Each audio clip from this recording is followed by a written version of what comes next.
Советот на општина Кочани во вторник ќе ја одржи 15-тата редовна седница, на чиј дневен ред има само две точки. Првата е предлог одлука со која се утврдува приоритет за собствено учество, односно кофинансирање на проектот Паметно мерење и управување на енергијата во системот за јавно осветлување. Се работи за активност што е финансирано од Европската Унија и Германското федерално министерство за економска соработка и развој ГИС. При тоа, германската страна ќе финансира максимум до 50.000 евра. Општина Кочани пак треба да се вклучи со собствено учество од буџетот за наредната година во максимален износ од 20% од вкупната сума на проектот. Втората точка за која ќе расправаат советниците се однесува на предлог одлуката за изменување на одлуката за основање јавно предпријатие за стопанисување, поставување и одржување јавно осветлување Светлина ко 2022.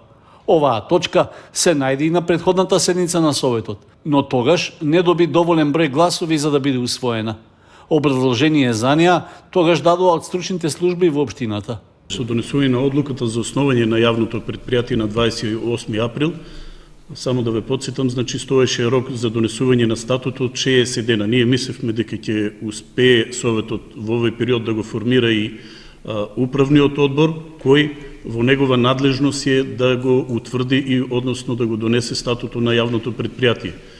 Бидејќи на претходната седница беше формиран управниот и надзорниот одбор на јавното предпријатие, веднаш по формирањето беше конституирано управниот одбор и на првата седница беше донесен статутот на јавното предпријатие.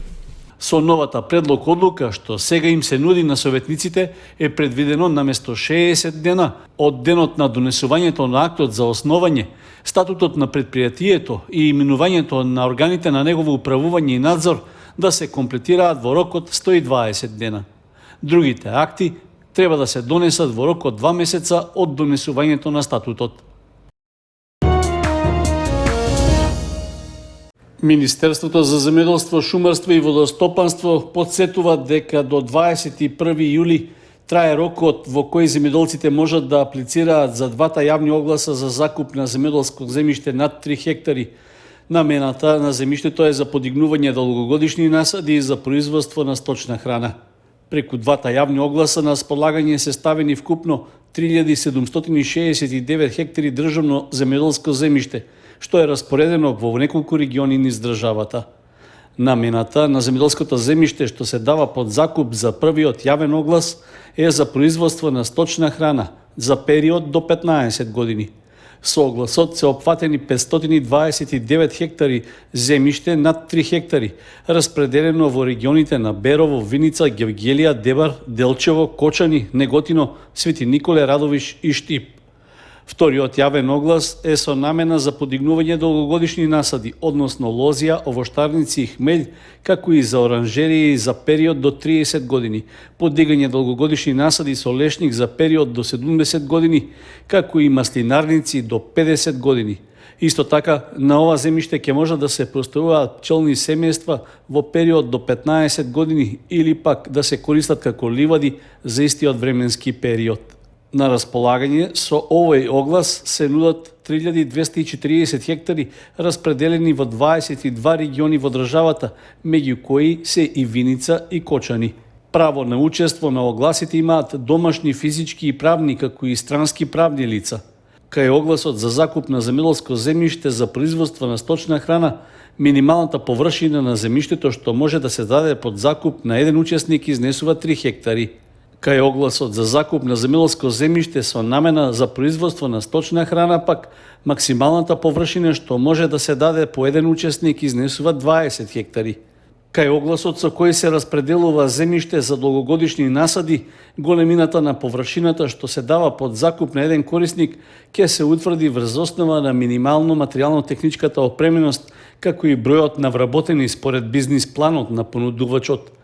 Јавните огласи беа распишани во средината на месец јуни годинава, а можат да се видат на веб страницата на Министерството за земјоделство, шумарство и водостопанство.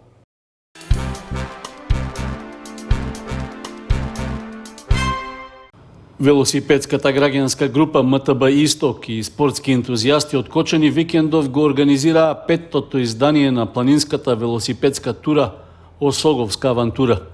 Учесниците возеа на патека долга 36 километри од спортско-рекреативниот центар Пониква до Царев врв и назад. Висинската разлика на патеката изнесуваше 960 метри. Се возеше средно тешка тура во офроуд услови, поради што од учесниците се бараше задолжително да поседуваат исправен маунтбајк велосипед, заштитен шлем и потребна опрема. Организаторите на турата информираа дека скоро сите учесници ја завршиле патеката со успех. За учество на турата се плаќаше котизација од 500 денари во кои беа вклучени маечка од настан од храна, вода, како и хуманитарна донација од 100 денари за кочанчанката Славица Димитрова, на кој е потребна финансиска помош за операција ночите во Русија. Велосипедската тура Осоговска авантура и годинава се одржа со цел да се представат природните убавини на Осоговските планини и потенцијалите за планински спортови. Истовремено се промовираат туристичките можности за активен одмор во природа. Настанот се одржа со подршка од општина Кочани. Добар настап и успех имаше кочанскиот возач Дејан Манасиев на ридско-бразинскиот надпревар во автомобилизам Неготин-Буково 2022, што викендов се одржа во Република Србија. Во конкуренција од 50 возачи од Србија, Романија, Бугарија и Македонија, Манасиев го освои третото место. Учесниците се надпреваруваа во 11 категории, а се возеше на патека долга 3 километри со висинска разлика од 178 метри. Уште на двете тренинг возења на кои беше меѓу најдобрите тројца, Манасиев најави дека ќе се бори за врвот. Тоа на крајот и го оправда, поминувајќи ја патеката со просечно време од 1 минута 38 секунди и 99 стотинки. При тоа заостана 7 секунди за победникот Крумов од Бугарија. Организатор на ридско-бразинскиот надпревар Неготин-Буково беше автомобилскиот спортски клуб Гага Авала Рейсинг Тим, а надпреварот се бодува за отвореното првенство и за националниот шампионат во автомобилизам на Србија. Покровител на трката беше општина Неготин.